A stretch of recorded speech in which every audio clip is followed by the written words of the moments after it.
in 2024, I graduated from college, and I think I had those thoughts that every typical college kid has, that they're going to just go out there, they're going to grab everything by the tail, and they're going to get a good job, settle down in a nice place, maybe find someone special. But then I realized that takes commitment, and that's terrifying.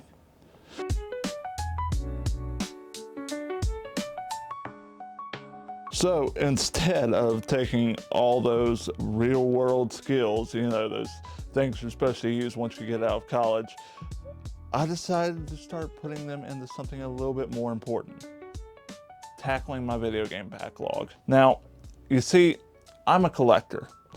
Now, and as a collector, we always get what we consider an overflow because we're constantly buying and adding to the collection. And do we get time to play them all? No, not at all, because we're functioning adults. This is an expensive hobby. I gotta make money, so that means I gotta go to work on Monday, and this is just bullshit, but I digress. So those games sit on a shelf or in my case, a drawer, and are just abandoned, much like my parents abandoned me. I'm fine. Don't worry about it. I don't dwell on it and wonder why am I not good enough. What was I talking about? Oh yeah, so my backlog. So I thought this would be a fun recap of everything I tackled from my backlog in 2025. Starting off with the first game I beat was The Last of Us Part 2. Now this game, I'm not gonna lie, I'm a little bit of the minority when it comes to this game. I thoroughly loved it. I thought it was a great game. I know not everybody's a fan of that, but it's just like, I thought it was a fantastic game. I mean, the story was written so well. The gameplay felt a lot smoother than the first one. It just took everything from the first one, I think, and just made it better. And I know a lot of people hate on it, but I don't think that it's warranted, personally. But I just had an absolute blast with this. I definitely, if you haven't played The Last of Us, give it a shot. Now, I know stealth and horror games are not really everyone's thing. Definitely wasn't my thing. I died a lot of times.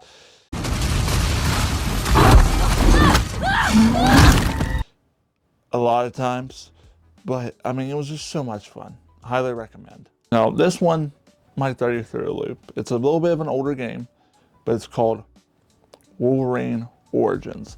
And yes, that is the tie-in game to the original movie that came out in 2009 that was god-awful. We don't like to talk about it, but the game is phenomenal. Like, honestly, we could throw that movie out the window and play the game. The game is great. It's honestly kind of like God of War in a way, like the original 3, where you just kind of get different power-ups. You gotta fight waves of enemy, and you're just an unstoppable powerhouse. And it's fantastic. But I mean, it is a little bit on the short side. Maybe it's not everybody's thing, but I would give us a solid like 7 out of 10. Now, the next game, I am very passionate about this series, and I know there's a lot of other people that are as well. And that game is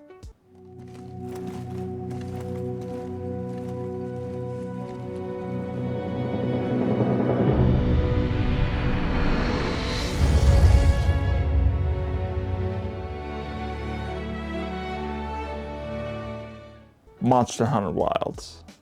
Now, Monster Hunter Wilds came out earlier this year, and the minute it dropped, I could not put it down. We played it, me and my friends, we went through the story together. We fought practically every monster they put out there.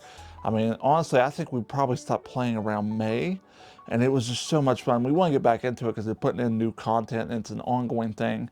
If you haven't played a Monster Hunter game, give it a shot. These games are fantastic. I would start with Worlds. I mean, the game's like $20 right now. So, I mean, you get a good deal, I think. Now, the next game, I'm going to get a little long-winded on. It's something I'm very passionate about. And that's Xenoblade Chronicles Definitive Edition.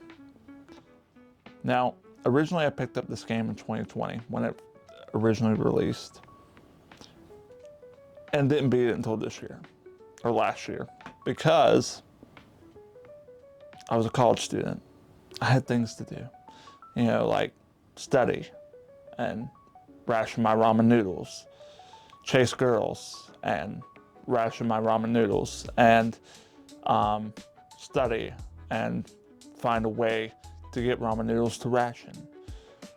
So what I'm trying to say is I was so busy that I never really got around to it. But this game, fantastic. You play as this young boy named Shulk who has the ability to control this weapon called the Monado. The Monado is just like, I don't know how to describe it, but like it's a weapon that not everybody can use. As a matter of fact, the last guy that uses it, who is a main character in the game, ended up hurting himself, Dumban. Ended up hurting himself using the said weapon. And I mean, you go into the story, you find out that he lives on the Colony 9. They're constantly getting attacked by these things called the Mechonis, and they're constantly trying to deflect them, and that's kind of where the game takes off. I don't want to go too much into details of the story because honestly I'm horrible at retelling a story, but the game is just fantastic. For the Switch, it's very long-winded. It's something you can definitely pick up and put down. Give it a solid 10 out of 10 on that one. Probably the first one for the list. All right, so our next one, this one takes us back quite a bit actually, but I had an absolute blast with it. And that game is Red Dead Redemption. Now, this game's been out for a while, and I know what you're thinking, Jacob, wait a minute, why did it take you this long to play this game? And this one's gonna be very hard for you to believe, so let's get a little close. For a long time, I was very much a child. And my parents wouldn't necessarily let me play M-rated games. Like, they just wouldn't let us do it. As a matter of fact, the only reason I got to play the second game is because my parents got divorced and they had other problems. But no, the first one is an absolute, I would say it's a lot, I'm saying that a lot, absolute blast. But no, the game's a lot of fun. Gameplay loop, it's easy to jump mission to mission. And any game that I can just easily follow, I love like that. I had a hard time with Breath of the Wild just because Breath of the Wild, you go out and then you have to just explore the world. That's how you play the game. That's how you get your hearts. That's how you get the Master Sword. That's how you get your stamina. So like it took me a very long time to maintain my interest because I have a video game ADD. So it's hard to stay focused in those type of games for myself, and I'm sure there's other people like that as well. So with this one being able to jump mission to mission, it was phenomenal. I will say clunky because I mean it's the 360 and it's nowhere near the masterpiece that is Red Dead 2. But I definitely think that if you played Red Dead Redemption 2 and you really enjoyed it, you definitely should give this one a shot. The story takes place after the fact, so yeah, give it a shot. Red Dead Redemption, I give it a solid, we'll give that one an 8 out of 10. So the next game, this one kind of goes back a little bit. So the main reason I started collecting was because my parents divorced when I was young, and when they divorced, we moved a lot. We've had a house fire. So like throughout the years, I lost a good chunk of my collection. So that was sort of why I started collecting, to rebuild that collection that I lost. And this is one of the games that I was on the lookout for that I actually picked up very recently, and it was Spyro: A New Beginning on the PS2. Now, I enjoy the Spyro games. I think they're phenomenal, especially when we look at the original 3, even the remastered versions of those. Like, I really enjoy those. This one I enjoyed. I mean, you have Elijah Wood voicing Spyro, so Frodo, and Joe Dirt voicing the Dragonfly. It's a combination I didn't think I needed, but it works. I liked it. I know that may be a little bit controversial in that aspect, but their relationship and the story I really liked. The gameplay, however, was clunky. Like, extremely clunky. I cannot express that. Was it fun? Sure. I mean, it was a good little platformer, but there's parts in the game where you had to like roll this snowball around. I'll get some footage, but roll around this little snowball, and it just didn't work the way it was supposed to. And just nah. I enjoyed it. Would I play it again? Absolutely. but it's definitely not on my top priority. I give this one, I think a 6 out of 10 is fair. So this one's got a lot of fans behind it. I'm a little bit nervous to discuss it on the internet because I know I got a friend who is very passionate about this series, and that is Kingdom Hearts, the first one. So this one, I'm not gonna lie, I played it when I was very young, but as I mentioned before, my parents divorced when I was very young, and then my mom divorced my stepdad later on. Anyways, it's a whole thing. But my parents divorced when I was young, and I don't remember much of my childhood because of some of the things that happened during that time. So I know I played Kingdom Hearts. I want to say that I confidently beat it, maybe. But I actually replayed it this year, and it took me a while. It was something I kept jumping back into.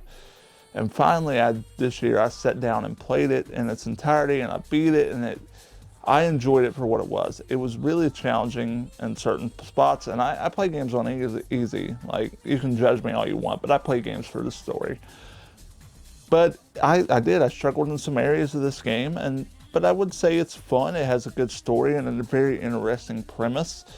And then now I'm trying to catch up on all the content that takes place before Kingdom Hearts 2 before I jump into it this year. So look forward to that.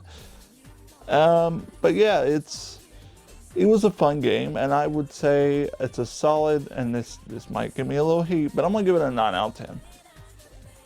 Just because there are things I'm gonna talk about later on in this list that you're just gonna be like, okay, that makes sense of why he rated it. And I'm not saying none of these games are bad. I enjoyed most of the games I played. So this next one, I'm gonna get a little bit passionate about because I really enjoy the series. I think it is a phenomenal series. And at this point, I played all of them with the exception of the one that released last year. And that is Mafia 3. Now this game, I will say I didn't enjoy it as much as I did the first two. The first two, I think, were very fun and great Grand Theft Auto clones. However, I didn't necessarily... It got repetitive because you had to go in and do like some of the side content to progress in the story. And it was fun, and like it was something I did play in its entirety. Like I enjoyed some of it, but it just got repetitive after a while. And it wasn't really as good as the first two. Now I haven't played this newest one. I'm hoping that they changed up the formula. I imagine that they would, because why wouldn't they? But, you know, I think it was a fun game, and I give it a solid 7 out of 10. Now, this one's a little bit different from most of the games I've played this year in general, but I really enjoyed it for what it was. Detroit Become Human. I mean, what can you say about it? The game has, honestly, a very good cast. I mean, you got Clancy Brown playing the detective. And that's Mr. Krabs, if you don't know. And he's been a very good actor. The story in this game was really interesting in the way decisions always alter the ending. Like even the smallest decisions will change something later on. So in the sense of a Telltale game. But it was a lot of fun. I enjoyed the game. I enjoy those games that are like Blade Runner-esque, where technology is advanced to a point that it could take over, something that we might see in our lifetime. But, you know, it was a solid game. Give it a 9 out of 10. This next game, I'm not going to lie to you, I'm going to fangirl a little bit. And I probably have no right to fangirl, but this was a movie series that I followed when I was a very young kid, even growing up. Now I still watch these movies, and I'm sure there are people like me as well. Indiana Jones and the Great Circle. I mean, what can I say about it? This game had no right to be good. It was a licensed game. Licensed games are typically hot garbage. But this was a lot of fun. I gotta say, like, I really enjoyed the game for what it was. The puzzles were challenging. The combat was challenging. And it was an excellent mix. It wasn't so much like you were an action hero or that you were just like constantly solving puzzles. It was a good balance. And it was made by the same people who'd done Wolfenstein. I think Machine Games.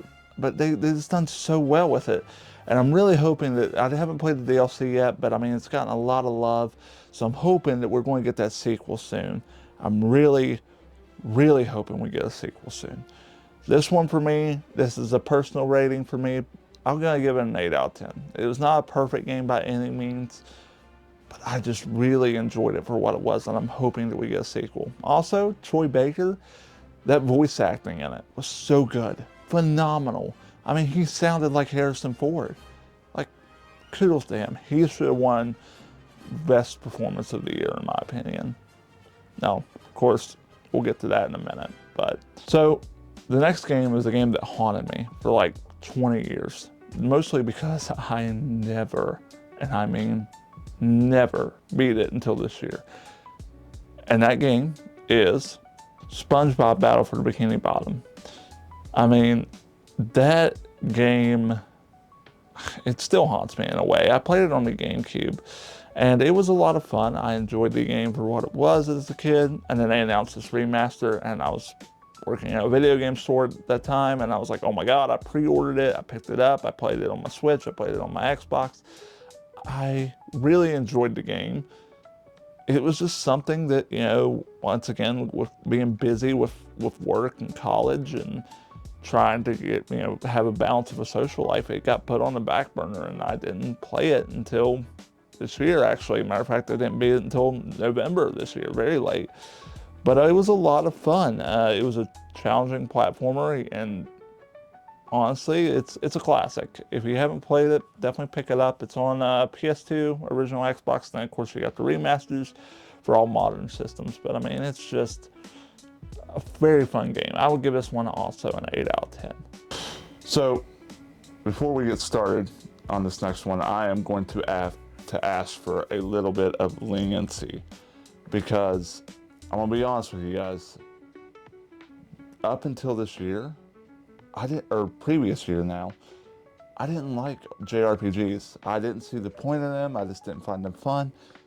And it all changed a couple years ago. I talked to a friend of mine, and I was like, I want to play through some good JRPGs. I need one to get me interested. And he sends me a list, and this was one of the ones on the list. I don't think everyone's heard of it, actually. I think it's a little bit obscure. Let's see. Have you guys heard of this one?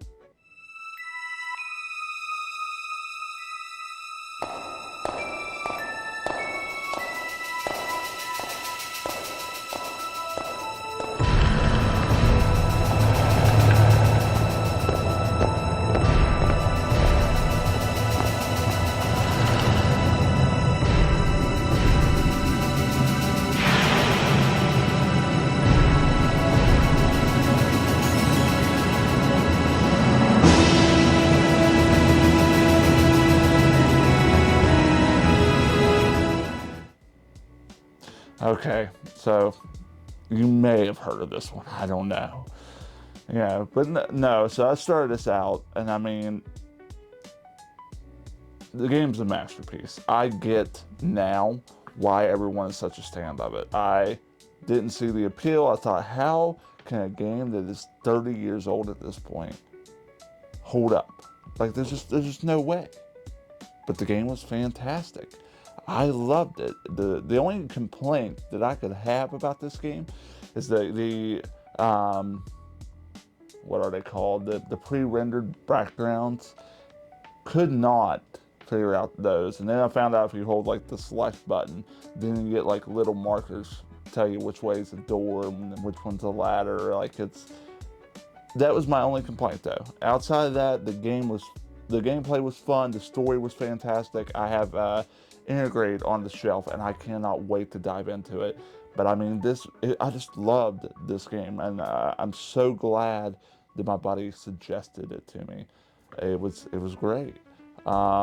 This one also, and I hate to be going with the bandwagon here, but Final Fantasy VII gets a 10 out of 10. Once again, I'm pretty sure I've mentioned this already, and if you can't tell by the hoodie, I'm a huge superhero fan. I love superhero games. And this one is a little bit on the popular side. I know a lot of fans want a remake of this game, myself included. And that is Ultimate Spider-Man came out in 2005 on the PS2, original Xbox, and I'm thinking it came out on PC as well, and GameCube, of course. And honestly, I did enjoy this game, but I will say it was a little bit annoying that you had to go get these tokens, you had to win this race, do this fight, and in order to progress further into the story, which, I mean, it wasn't the biggest really a bad complaint. It did give the game some longevity. So, I mean, honestly, I really enjoyed this one. I do hope that maybe one day Sony and Activision will work together and maybe give us a remaster, but I don't foresee that ever happening, especially with the success that is the Spider-Man games on the PS5. I try to jump system to system, but in this case, I've done them back to back. And this was a game that actually, when I was a kid, I didn't actually play the full game. I only had the demo disc. I had the Winter, I believe it was Jam Pack Winter 2003, and you could do the first planet that you get to go to with the training course. I played that over and over as a kid, and then this year I thought, you know what, it's finally time to go back and play Ratchet and Clank. I mean, and I enjoyed this game. I will say there's some jank there, all right? Like, it's definitely an early PS2 title, and I will say with, because I did play Rift Apart, and definitely played a handful of them on the PS3, and I'd say this one definitely could use a proper tune-up. Now, I know there's a remake on the PS4. Not the same. Not the same. If I had to compare it personally, the PS2 game is like the book, and then the PS4 version is the movie, because they made the game to follow the movie they made. They honestly, I wish they would have stayed true to form, but they didn't. I digress. But this one, I'm gonna give it a 7 out of 10. And don't come at me for that one. I love Ratchet and Clank. It's one of my favorite series. But the improvements they made in 2 and 3, in my opinion, make the first one a little bit, you get what I'm saying. You get what I'm saying. Now, this is a game I will stand on that is a hidden gem on the PS2. And something you may not know about me, but I'm a huge Scooby-Doo fan. I've watched a lot of Scooby-Doo in my day. I watched the original series, and then, of course, I grew up in the early 2000s, so we had the What's New Scooby-Doo, and then, of course, they had the movies, the Cyber Chase, the Witch's Ghost. So this next game, honestly, to me, is just one of my favorites even still, and that's Scooby-Doo Night of 100 Frights. So in this game, you play as Scooby-Doo, and the whole gang gets kidnapped by the mastermind, and you're tasked with going through and trying to save everyone. The game's interesting because you see a lot of the original monsters from the original series. You also get this, like, laugh track with it, which I know everyone's not a fan of a laugh track, but it just honestly encapsulates the feeling of the original show from 1969. And Scooby's voice is a little bit weird because it was when Scott Innes was doing the voice. But I mean, I think for what it is, it's fantastic. The gameplay is fun.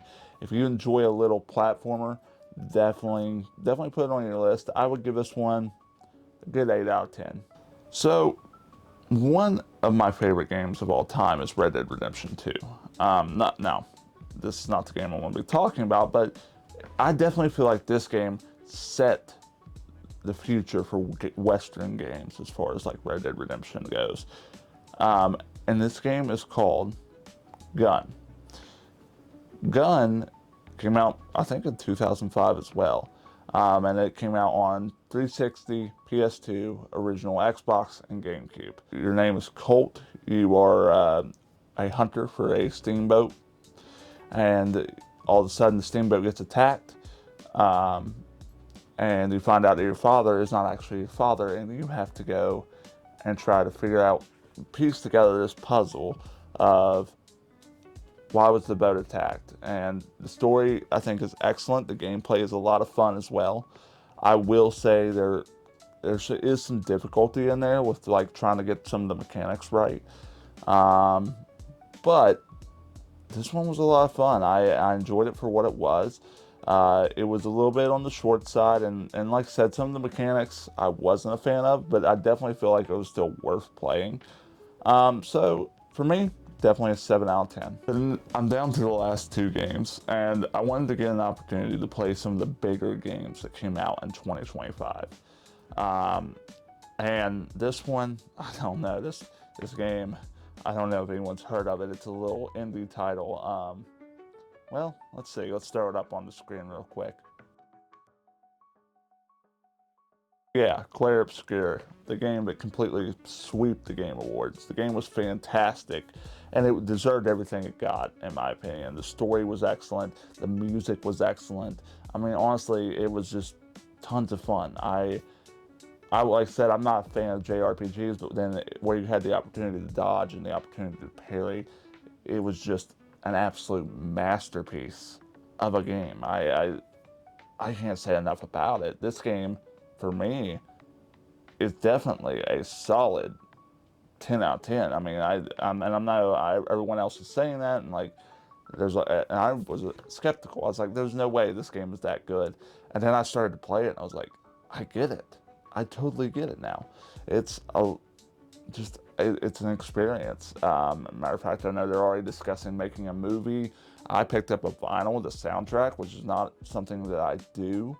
I'm not a big person that normally gets vinyls of soundtracks of video games until, well, very recently a friend of mine gifted me the Zelda soundtrack for Christmas. Yes, and JP actually, and it was. I've enjoyed it. I've actually kind of made a routine of it on Sundays. I throw it in and light a candle. I'm going off track, ain't I? Anyway, Claire Obscure is just, honestly, it's a masterpiece of a game. I can't express that enough. The story is excellent.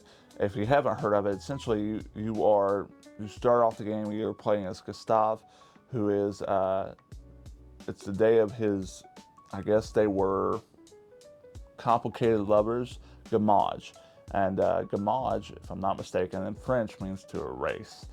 And as the story progresses, you realize that there's this big tower, and there's a number on top. And if you're that age, that person gets erased. So, if, for example, if you're 37, and once it counts down to 36, it wipes away that age. And then people go in and explore the Painter's world to try to stop this. And the game is just excellent. It has a lot of French references. It's just excellent. I mean, 10 out of 10. Give it a shot. Now for the last game, and this one I did not expect to enjoy it as much as I did. But like I said, I'm a huge superhero fan, so I should have known. And that is Dispatch. Now, normally I'm not a person for Telltale games or like games where you gotta go in and make decisions. But I really enjoyed this one, guys. I thought it was a lot of fun. The story was excellent. The decision making, it felt like everything mattered. As a matter of fact, I'm doing a second playthrough now just to kind of see how my decisions alter. I've thoroughly enjoyed it. It's definitely, if you're into those games where your decisions matter, definitely give this one a shot. But that was the game that I actually ended the year on. It was a lot of fun. I actually was playing it over Christmas dinner. I was playing it on my Steam Deck, and it was something that completely took me away. I was not expecting to like it as much as I did, and I'm glad I gave it a shot. It was so much fun. So that was the games I beat last year, and I'm already steamboating ahead into the next year. I've already beaten 6 games, and we're starting off strong. I don't want to say nothing.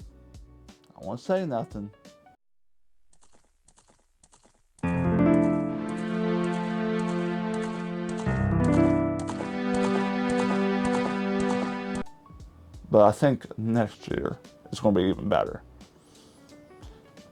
So hopefully you guys enjoyed this video. If you did, like, subscribe, comment, let me know what you played this year. And thanks again for tuning in. I'm Jacob from Captain Nemo Productions. Good night, everybody.